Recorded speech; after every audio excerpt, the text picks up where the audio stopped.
Owil was just 13, but life had aged her beyond her years. Her small frame carried the weight of grief that children were never meant to know. Her smile, once quick and bright, had become something rare and reserved. She lived in a quiet African village nestled by the winding river UCHE, a place where tall palm trees swayed like slow dancers and the sound of drums carried deep into the night. It was a beautiful village, full of life and color, yet Owil moved through it like a ghost, always with her head bowed and her thoughts far away. She had been her mother's shadow once. Wherever Mama Nena went, Owil followed. Her mother had taught her to sing to the chickens so they would lay more eggs, to sprinkle water on the threshold each morning for peace, and to mold small clay figurines that told stories older than words. But when the fever came like a thief in the night and stole Nena away, Owil's world fell into a silence that no song could reach. For weeks, she sat under the great iroko tree near their home, cradling her mother's last clay figurine, an unfinished woman with a broken hand. Her tears fell so often that the earth around her turned soft with mud. Her father, Ease, tried to comfort her, but he was a man shaped by loss too. A respected hunter with calloused hands and sharp eyes, he had faced many dangers in the wild, yet none as cruel as watching his wife die in their home. He turned his grief inward and became a quiet man, more at home in the forest than in his own compound. His voice was seldom heard, and when it was like the cracking of dry leaves underfoot, brief and brittle. Months passed. The villagers began to whisper. A house without a woman, they said, was a canoe with no paddle. Owil needed a mother, and Ease needed someone to cook, clean, and soothe his wounded spirit. So, one market day, he returned with a woman draped in crimson beads and wrapped in fine cloth. Her name was Olama. Olama came from a village beyond the river, a place few knew well. Her beauty was striking, smooth dark skin that glistened like rain-wet stone, eyes sharp like a cat's, and a smile that barely touched her lips. The other women called her elegant. The men looked too long when she passed. She walked with the confidence of someone who knew the power she held, but there was something else in her, something unspoken, something that made even the dogs lower their gaze. At first, Olama was kind. She brought Owil sugarcane and new wrappers, plaited her hair with cowries, and laughed loudly at village gatherings. She called Owil my little blossom and said she would teach her how to be a fine woman. For a while, Owil dared to believe she could be happy again. Her heart, still fragile, warmed slowly like embers beneath ash. But the kindness didn't last. It began with small things. Owil would wake to find her mother's clay figurines rearranged, or missing. Once, she found them buried near the rubbish pit. Another time, the one with the broken hand had been crushed under a rock. When she asked Olama, the woman only smiled and said, "Old things attract old spirits. Better to let them go." Then came the cold silences. The sweet words dried up, replaced with sharp rebukes and narrowed eyes. Olama criticized the way Owil walked, the way she chewed, even the way she looked at people. She accused her of laziness, of witchy silence, of knowing too much for her age. Whenever Ease was near, Olama would wear a sweet face, but the moment he left, her eyes turned hard, and her voice sharpened like a machete on stone. Owil tried to keep to herself. She spent more time in the forest near the river, molding new figurines with trembling hands and whispering her pain to the wind. But the animals she once loved began to avoid her. The birds that sang above her head grew silent. Even the goats in the compound turned away when she approached. Something was wrong, and Owil could feel it in her bones. One evening, she overheard Olama in the cooking hut. The woman spoke in hushed tones to a hunched figure wrapped in black cloth. Owil couldn't see the visitor's face, but the voice was old and rasping, like dry leaves dragged across stone. "That girl," the old woman said, "stands between you and everything you want. Her light is stronger than you think." Olama's voice was bitter. "She is just a child. A child with a mother's spirit behind her. If you want to own this home, if you want the man's full heart and the wealth that comes with it, she must be removed." Silence followed. Then a single reply, "Tell me what to do." Owil backed away from the hut, her heart pounding like village drums.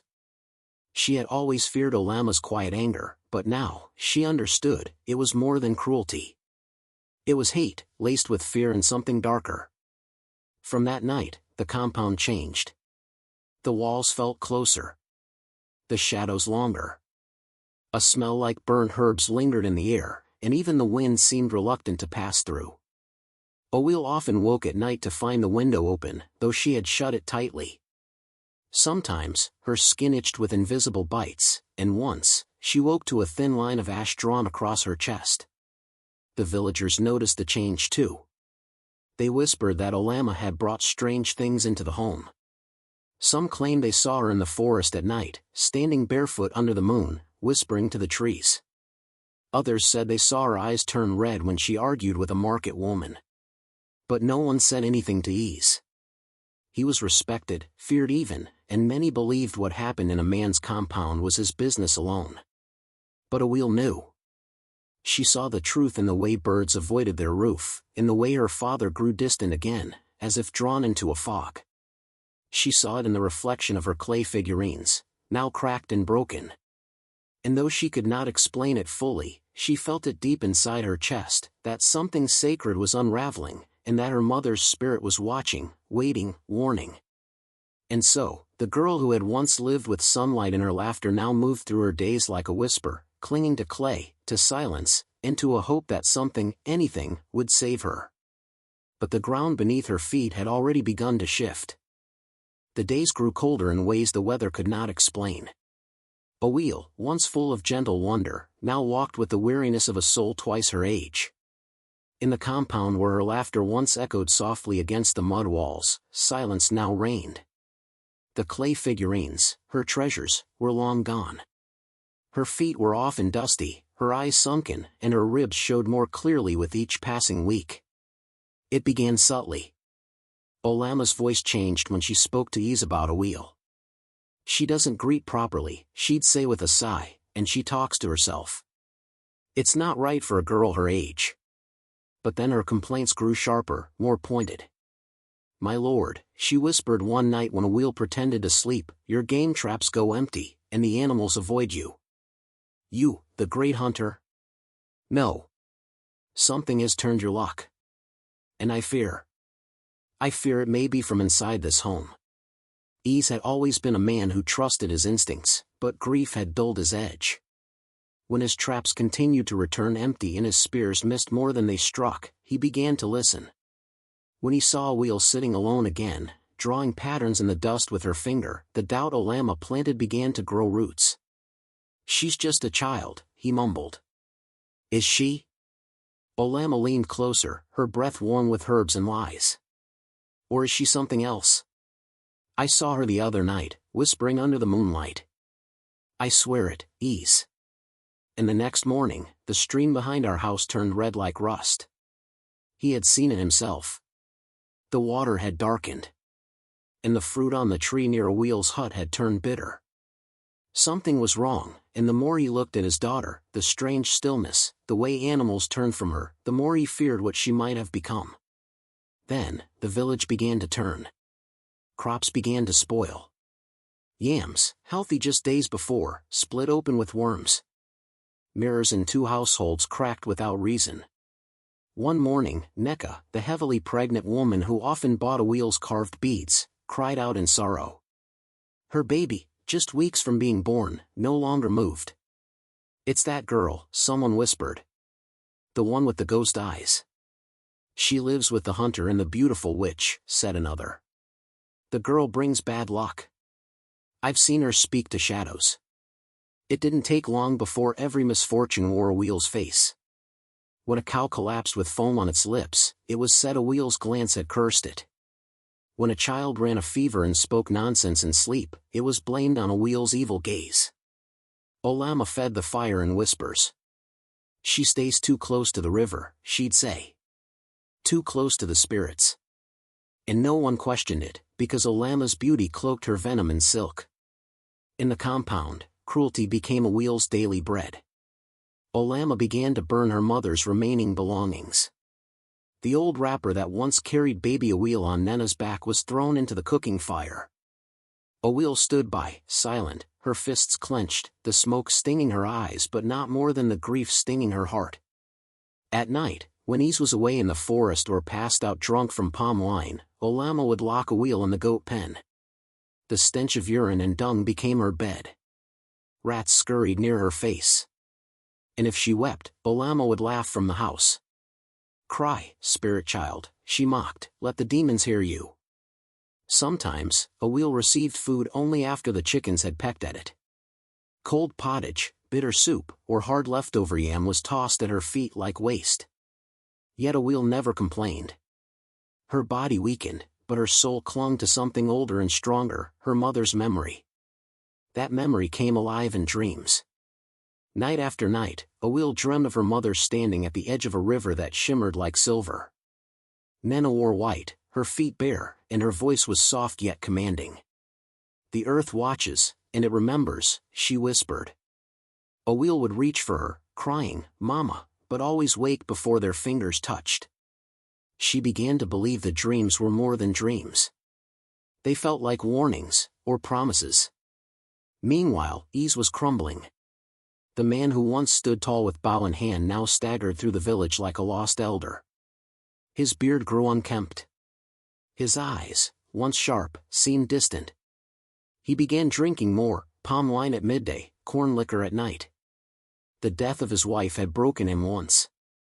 Now, the slow death of his daughter's spirit was finishing the job. He believed Olama's lies. He didn't want to, but belief crept into weak hearts like smoke through a cracked wall. And when neighbors began to avoid him, whispering about his cursed daughter, shame drove him deeper into his cups. Then came the boy. Obi, the son of the village carpenter, fell ill one market day. He had played near a wheel earlier that week, laughing as she showed him how to mold a clay animal. But now, he writhed in his sleep, sweating and murmuring things no one understood. His mother wailed, "My son, my joy. What sickness is this?" The whispers rose into a storm. It was her. The spirit girl. She placed a mark on him when she touched his head. She walks in two worlds, that one. When the village elders met, their faces were grave. The head elder, a wrinkled man named Duru who had known a wheel's mother, spoke with sorrow.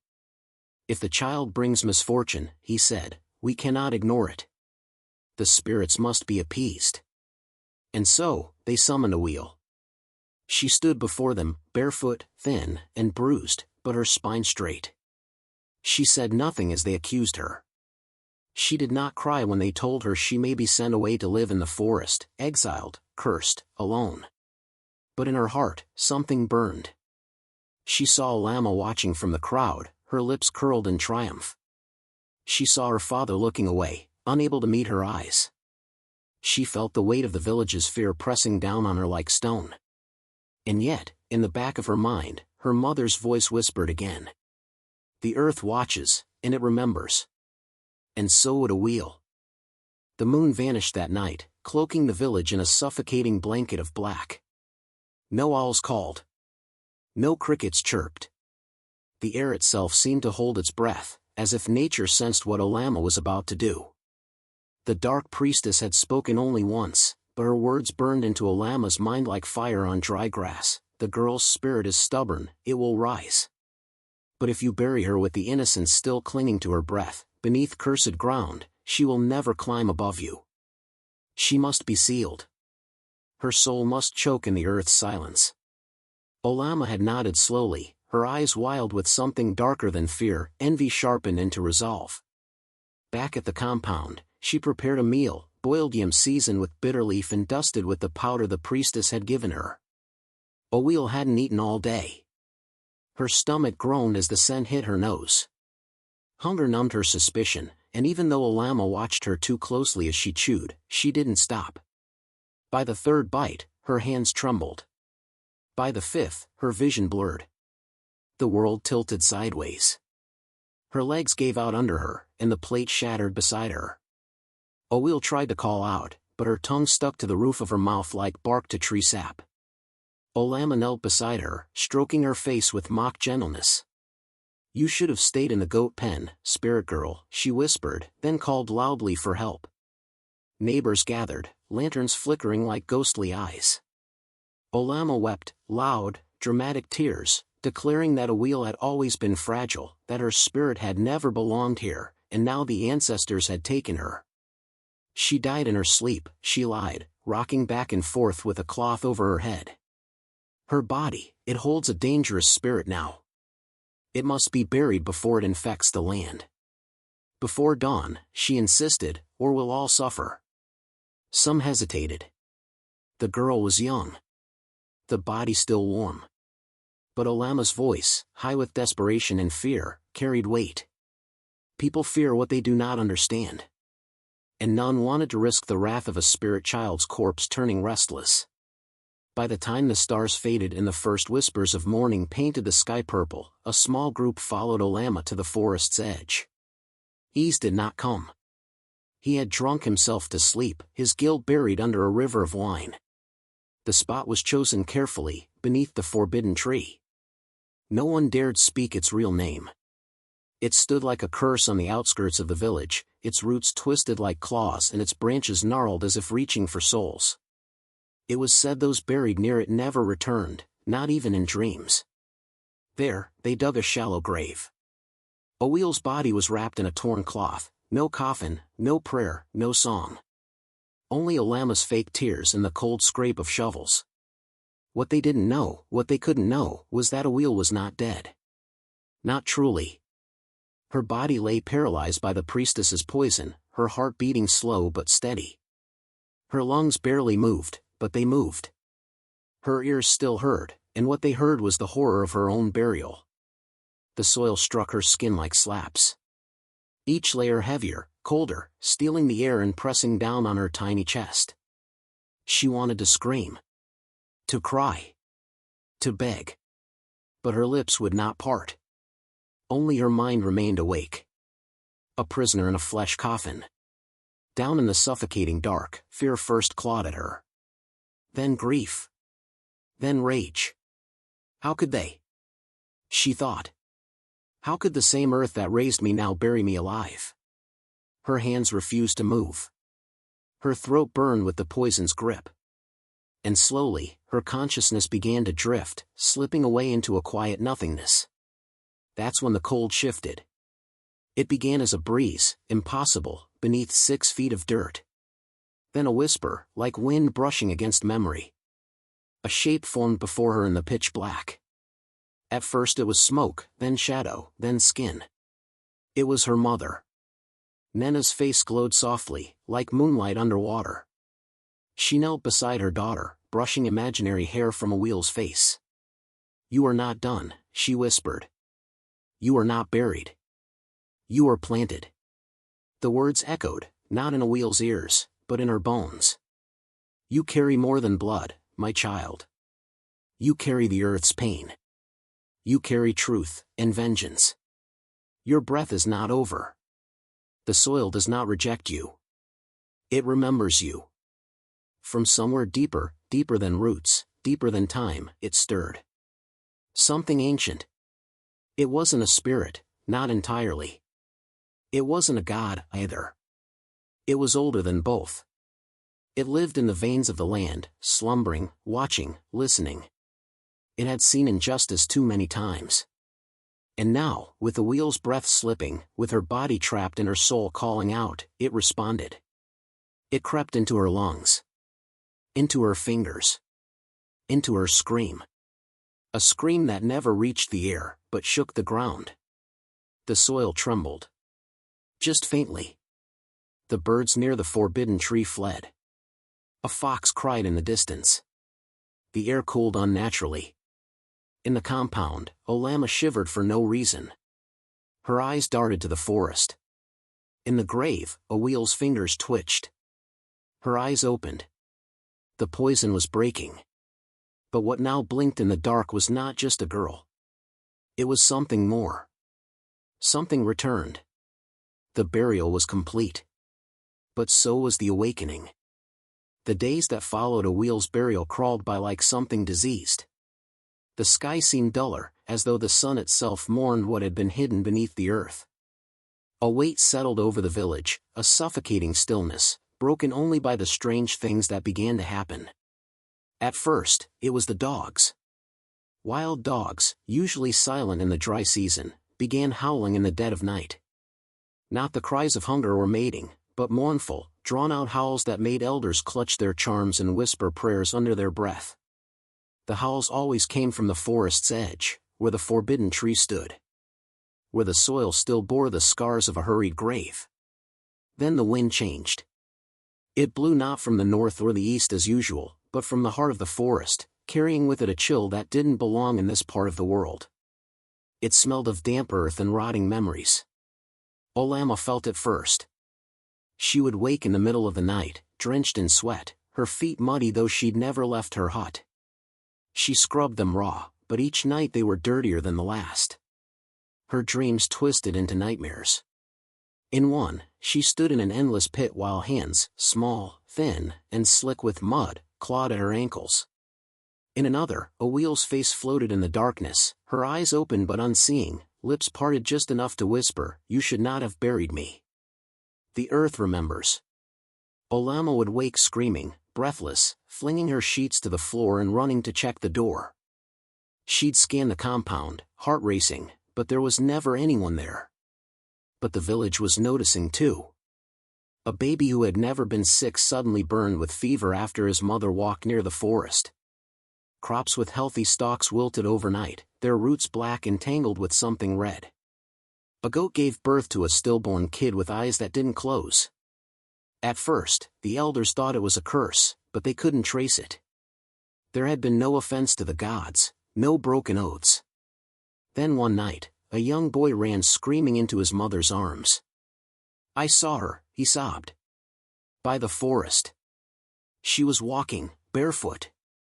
And humming a song, Mama, it was the song Awil used to sing." Others began to whisper. She looked pale, but not dead. She had no shadow. She walked like she didn't belong to this world. Olama tried to silence the talk, insisting it was all guilt and fear playing tricks on their minds. But even she began to doubt her own reality. Because every time she passed the western wall of the compound, she saw them. Vines. Red vines, sprouting from the soil in strange, snaking patterns. At first just a few, but soon dozens, then hundreds, curling toward her hut like fingers reaching.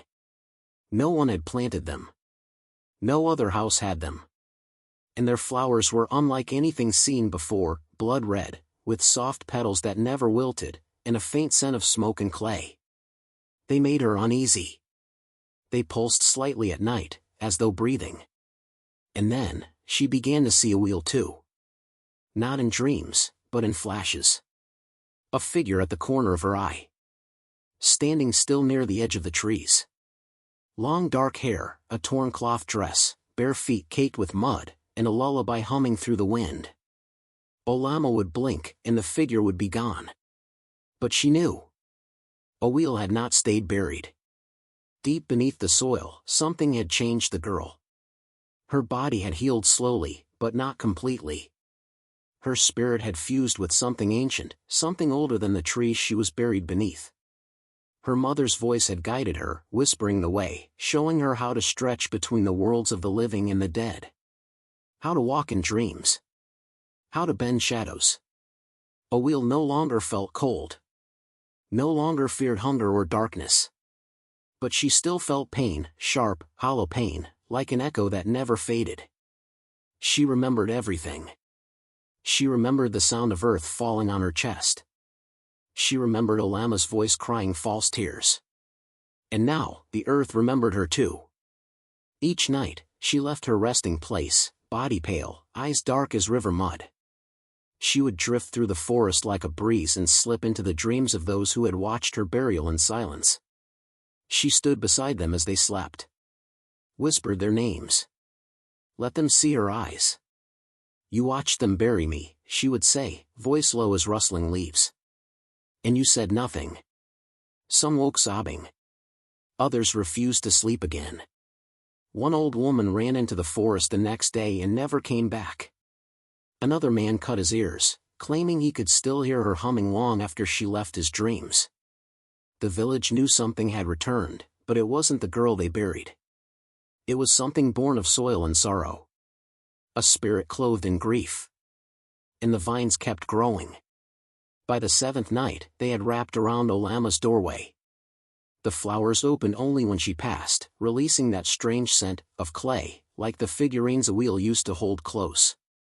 The village priest came to see them but recoiled, muttering, "This is not the work of a living hand." Children no longer played near the trees. Women hurried their chores. Even the birds had stopped singing in the mornings. Everyone could feel it now, something watched from the forest. Something that used to be a wheel. But no one dared speak her name out loud. Except Olama, alone in her hut, voice trembling as she whispered to herself in the dark. She was supposed to stay buried. But the soil had remembered. And now, so did she. The curse that had long been whispered about now roared into being. It began with the wind, no longer just a breeze carrying lullabies and names, but now a voice in itself. At night, it swirled through the village like a restless spirit, brushing against the ears of the elders and murmuring names. Not just any names, their names. Names of those who had sat silently when Olama cried out that a wheel practiced witchcraft. Those who had nodded when she called for a quick burial. Those who averted their eyes when the girl's grave was dug. One by one, they heard her. "Akanmu, why didn't you speak for me? Eldrimfan, did my silence comfort you that day? Mom and Ketchi, you turned your back when I reached out." No one admitted what they heard. Not openly. But their eyes were wild in the mornings, bloodshot from sleepless nights. Their steps quickened as they walked past the edge of the forest. They clutched their amulets, but nothing silenced the whispers. Then came the clay. Olama woke one night with a start. The air in her hut was thick, unmoving. She couldn't breathe. Her heart thudded like drums during a war ritual. When she tried to rise, she froze. They were everywhere. Clay figurines, small, crude, yet familiar, sat in a perfect circle around her bed. Each one shaped like a different person from the village. But their eyes were hollow, carved deep into the clay, and each had a smear of red across the chest. At their center sat one larger figure, a wheel's. She recognized it instantly. Its arms were broken. Its legs cracked. But its face bore a strange peace, a quiet fury that unsettled her. She screamed until neighbors came rushing in. But the moment they entered, the figurines crumbled into dust, vanishing as though they'd never existed. Olama began to unravel. She wandered through the village during daylight, muttering to herself, flinching at shadows, jumping at birds. But no one pitied her. The villagers had begun to understand, the curse was rooted in something they'd all let happen. They had helped bury innocence with their silence. And now, innocence was rising to collect what it was owed. The next day, one of the elders, Elder Obi, stood in the village square. A crowd gathered as he waved his staff, declaring, "This is madness. The girl is dead. This talk of spirits is poison to our community. Let the dead stay buried." Before he could take another breath, he stopped, mid-sentence. His mouth stayed open, eyes wide with terror, as he dropped to the ground. Lifeless. No wound. No sickness. Just a dead silence that followed him like a shadow. A thick silence that no bird, no voice dared disturb. The priest was summoned. He had been silent for days, afraid to speak on what he feared was happening. But now, he emerged with old scrolls, parchments etched with fading ink, passed down by the first priests of their bloodline. By firelight, he read. "There is a law older than this land," he said slowly. "To bury an innocent with lies is to bind the earth with sorrow. And the earth never forgets." He trembled as he turned the scroll. There must be cleansing. Offerings. Truth spoken before the village flame. But it may be too late, for if she rises fully, her pain will spill into all of us. The people gasped. That night, lightning clawed across the sky, but there was no thunder. Just a flash, and silence. In the forest, the vine that had crept from a wheel's grave now bloomed in full. thick with blossoms the color of old blood, their petals pulsed as if alive. One of them wrapped around the base of the forbidden tree. And then it happened. A loud crack split the night. The forbidden tree, older than memory, feared by all, split open down the middle like it had been sliced by a giant blade. A gust of wind howled from within its hollow center, and from the crack, something tumbled out. Bones. Human bones. Dozens of them. Skulls, ribs, limbs, some still wrapped in rags. Women. Children. Forgotten ones. Victims buried long before a wheel, swallowed by the cursed tree's roots. The priest dropped to his knees. It was never just her, he whispered. This tree has fed on silence for generations. Fear turned to panic. Villagers screamed. Mothers clutched their children. Fires were lit, drums beaten, prayers cried. The village that had once mocked the spirits now begged them for mercy. But a wheel did not answer. She was not a spirit to be bargained with. That night, Olama packed her things. She had waited too long. The curse was no longer creeping. It was hunting. She wrapped herself in black cloth, muttered protection chants, and slipped out before the cock's first cry. But no matter which path she took, the forest bent around her. She ran east, found herself staring at the vine-covered grave.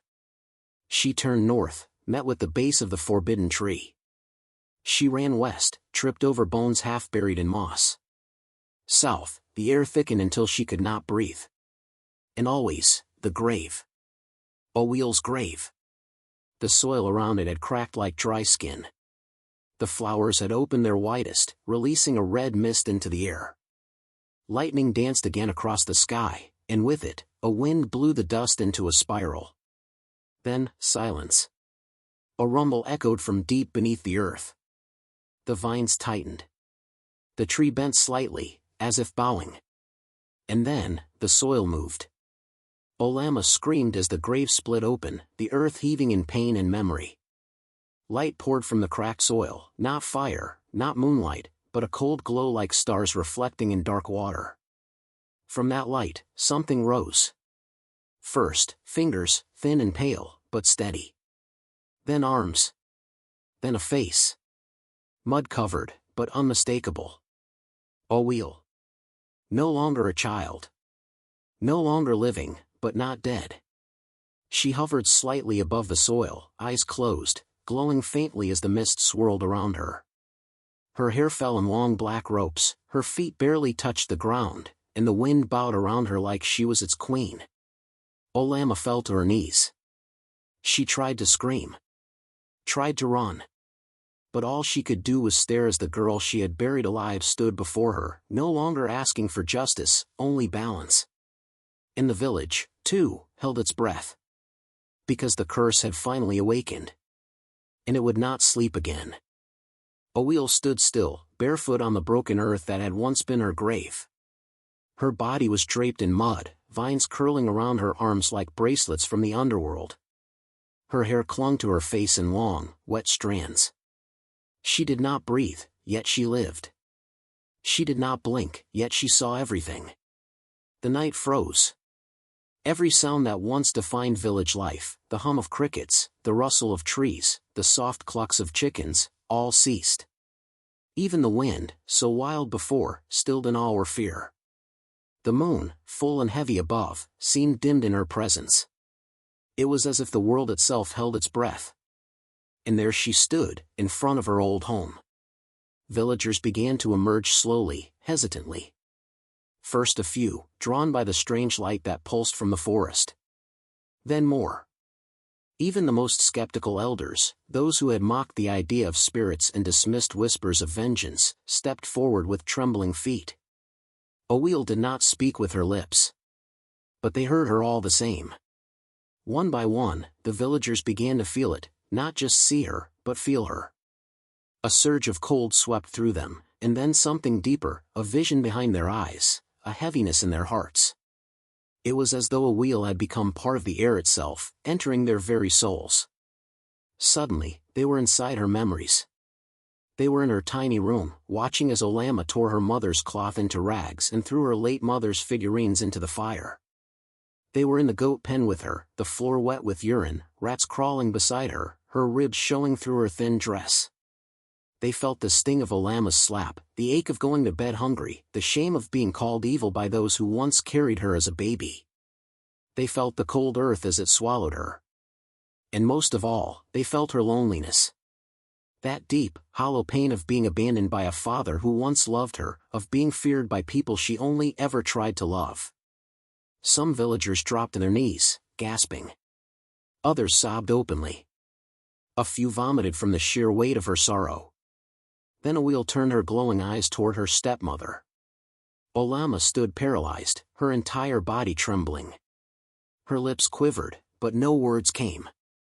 Her knees gave way and she collapsed, crawling forward in the dirt. "Awil, please, forgive me," she begged, her voice cracked and raw. "I was wrong. I didn't know. I didn't, please." But Awil did not blink. She raised one arm, mud still clinging to her fingers like Earth's own blood, and pointed directly at Olama. It wasn't a gesture of vengeance. It was a summons. From the trees came a cold wind. From the ground, a quake. Then, with a great groan, the earth beside Olama cracked open. It split like a fruit overripe with rot. A stench of death wafted out, and within it, the bones. Small skulls. Broken arms. Torn beads once worn by little girls. Bangles. Anklets. Braided hair now reduced to dust. The villagers gasped in horror. They weren't just bones, they were truths long buried. Each one a child, a girl stolen under the dark priestess's rituals, sacrificed in secret, their voices silenced. And Olama had known. She hadn't been the first. Just the latest vessel for evil to wear a pretty face. The villagers turned on her. Mothers shrieked. Fathers howled. The elders fell to their knees. It wasn't just guilt, it was fury. They had let this happen. They had nodded and bowed and turned their faces, because the evil came dressed in silk and smiled during ceremonies. But Awil wasn't done. She turned her face to the east, where the shadows thickened and the air turned sharp. The dark priestess had fled hours before, but she was not beyond reach. A blaze erupted near the edge of the forest, blue and white flames that danced without smoke or sound. In its center stood the priestess, surrounded by spectral forms, women and girls, glowing and translucent. The spirits Awil had summoned. They circled the priestess, whispering with the force of storms. The flames licked her clothes but did not burn them, yet her soul was already unraveling.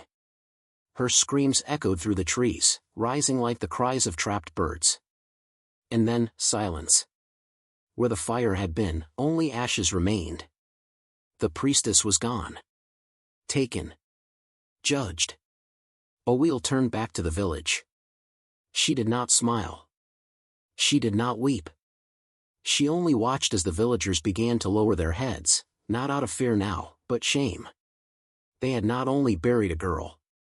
They had buried their conscience. Their compassion. Their courage to speak when it mattered. Awil had come back not just for justice, but for truth. And now the truth was uncovered, laying before them like bones in the soil. The village would never be the same again. The village stood in the grip of a silence so deep it felt like the air itself had been crushed beneath the weight of a terrible truth. For 7 days, the river that had once brought life to their crops and joy to their children turned black. The water, thick with some unseen poison, refused to move, as though even the earth itself was holding its breath. Awil's presence had changed everything. She was no longer just a spirit of vengeance. She was a force, a voice from the earth that could not be ignored. She did not speak with words alone. She spoke through fire, through dreams, and through the hearts of the villagers. It was as though the very soul of the village had become bound to her memories. At night, fires would flare to life in the homes of the villagers, unnatural flames, blue, green, and red, dancing wildly, casting long, flickering shadows. Within these flames, the story of Awil's life was played out, her death unfolding as though it happened to each villager themselves. They saw her as a child, laughing by the riverbank, before her mother's death had darkened her world. They saw her as she had been, joy and warmth stolen away by cruelty and lies. They felt her pain when Olama's hatred had consumed her and when her father had turned his back on her. They saw the moment she had been buried, trapped in her own grave, unable to move but fully conscious, the earth pressing against her skin, the darkness swallowing her breath. It was not just Awil's story anymore. It was the story of everyone who had ever been wronged, abandoned, betrayed. Her suffering was their suffering, and they felt every beat of her heart as it beat in time with their own. The clay figurines Awil's mother had once made, now scattered in the village, began to stir. They moved in ways no human hands could have made them. Tiny arms reached out. Little legs stepped, mimicking Awil's life from start to finish. Every gesture, every moment, the happiness she had once known, the cruelty she had endured, the moments of deep sorrow, was reenacted in a chilling dance. It was as though her soul had infused each one of those clay figures, and now they were all telling her story, moving as she had moved, weeping as she had wept. Awil's father, a man once proud and strong, had become a shell of the man he used to be. The guilt gnawed at him. The guilt of having allowed his daughter to suffer, of having turned his back on her, of having been blind to the truth. He had failed her when she was alive, and now, in the wake of her spirit's wrath, he knew he could do nothing but atone. It was in the middle of the night, under the haunting glow of the firelight, that he stood before the village. His knees trembled. His hands shook. The knife in his hand felt heavier than the weight of his entire life. "I was blind," he cried out, his voice breaking. "I was a fool, and I failed her. I failed Awil." The villagers gathered in hushed silence, watching him as he approached the altar where Olama had once placed her dark offerings. He raised the knife high, his heart heavy with grief, and plunged it deep into the altar. The ground shook beneath their feet, and the sky seemed to tremble with an unseen force. But the woman who had caused Awil's pain was still there, Olama, standing in the middle of the village, her eyes wide with terror. She had tried to flee. She had tried to hang herself, hoping to escape the justice she knew would come. But the earth had refused to let her leave. Every path had led her back to the grave where Awil had been buried, and now she was trapped in the place where her sins had been sown. Awil's voice, cold and unyielding, echoed through the village like a cry from the grave. "You will not escape," it whispered. "You will face your judgment." With a gesture, Awil commanded Olama to move. She fell to her knees, trembling, as the voice of her stepdaughter, now a specter, rang out in the still night. "Dig 7 graves," Awil ordered, her voice filled with power. "One for each lie you told. One for every soul you cursed. One for every wound you inflicted upon this village." The villagers, now trembling, stood in silent defiance. But they could not ignore the will of Awil's spirit. They could not resist the wrath of the earth. Olama, with no strength left in her to fight, picked up a spade and began to dig. Each grave she dug brought a wave of remorse, a sense of weight that crushed her. For every lie she had spoken, for every soul she had destroyed, the earth seemed to grow heavier. The air thickened. As Olama dug, the villagers stood in a circle around her, their eyes filled with a mix of fear and anger. They could see it now, the truth they had denied for so long. They had let evil fester. They had turned their eyes away. But now they had to atone for their own sins, too. Awil's power was not just in the graves she demanded to be dug, it was in the songs the elders had denied her. They were forced to stand on the spot where Awil had been buried and sing the mourning songs that had once been hers. These songs, full of grief and sorrow, had never been sung for her while she was alive. But now, as they filled the air, the pain of the village echoed, and with it, Awil's justice. With every grave that was filled, the sky grew lighter. The earth beneath the village began to settle, and Awil's figure, once a full and terrifying presence, began to fade. Her form grew translucent, her features less defined, until she seemed to float above the ground like a dream, flickering in and out of existence. But her eyes, they never left. Those eyes, filled with the rage of betrayal and the sorrow of death, remained locked on the village. They watched as they sought redemption, as they sought justice. And even as a wheel began to fade into the earth from where she had risen, her presence remained. She was the memory of all that had been wronged, the spirit of justice from beneath the ground. A legacy carried by the wind, by the soil, and by the villagers who would never forget her. The village would never be the same again. Not just because of a wheel's vengeance, but because the earth, the river, and the clay figurines had all remembered what they had buried. Peace, in its quiet, uneasy form, finally returned to the village.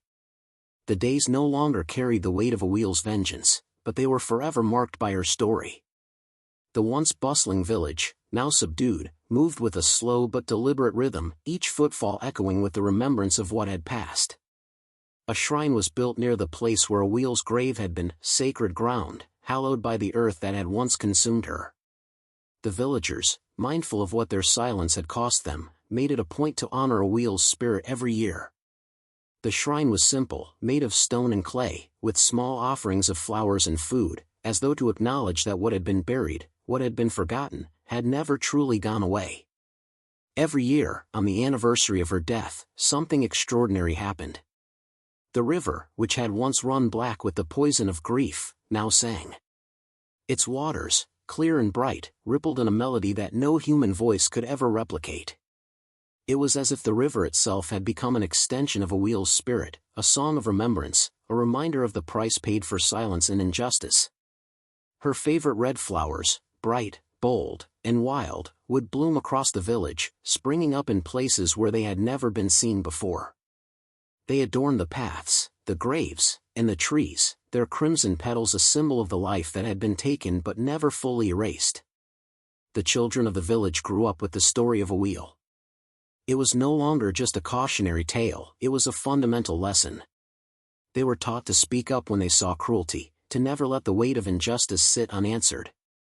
The elders passed her story down with reverence, and every child knew that the silence which had allowed a wheel's suffering would never be tolerated again.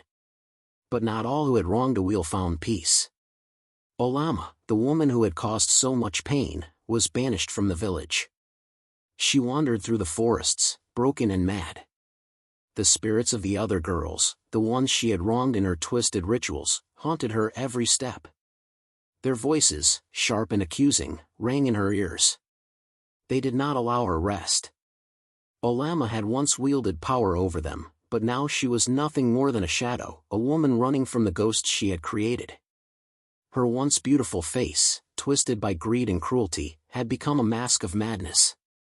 Her hands, which had once touched the earth in search of power, now clawed at the air, as if grasping for something, anything, to stop the pain.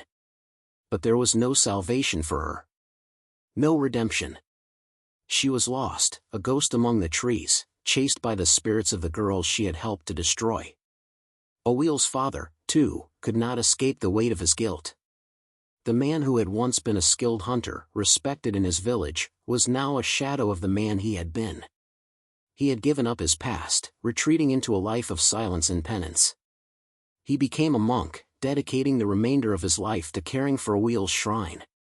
He never touched a weapon again, his hands now devoted only to cleaning the shrine, offering prayers, and maintaining the sacred ground where his daughter had been buried. His grief was constant, and though he lived a life of quiet solitude, his actions spoke of his deep remorse. The village saw him only rarely, and when they did, his eyes were always heavy with sorrow. He did not speak of Owil, could not, perhaps, without being consumed by the memory of what he had lost. His silent atonement was the only way he knew to live with the knowledge that his actions, his blindness, had led to her suffering. The forbidden tree, once a symbol of darkness and the twisted rituals of the past, still stood, though its branches had grown twisted and gnarled with time. No one dared touch it. No one approached it, for the roots of the tree had tasted truth, the truth of Owil's pain, the truth of the village's collective guilt. Those who had once used the tree for their own wicked purposes knew better than to disturb it again. It was no longer a tool of power but a silent reminder of the justice that had risen from the earth. The villagers lived on, carrying with them the weight of Owil's legacy. Every year, when the red flowers bloomed and the river sang, they would gather at the shrine, their voices quiet in reverence. They knew they would never forget. They could not afford to forget. And when they spoke of a wheel, it was with a sense of reverence, a sense of awe, that came with understanding the depths of her suffering and the power that had come from it. In the evenings, when the air was still and the fire crackled, the elders would whisper the final line of a wheel's tale, passed down to them as a warning for future generations. If you bury truth alive, beware what rises when it claws its way back. It was a line that had become a part of the fabric of the village, a part of their very being. It was no longer just a story. It was a lesson. A warning. And the villagers knew, in their hearts, that a wheel's story would live on forever, just as the earth would remember those who had been wronged, buried, and forgotten. For in the end, truth could never be silenced. It would always rise. And when it did, the world would tremble at its power.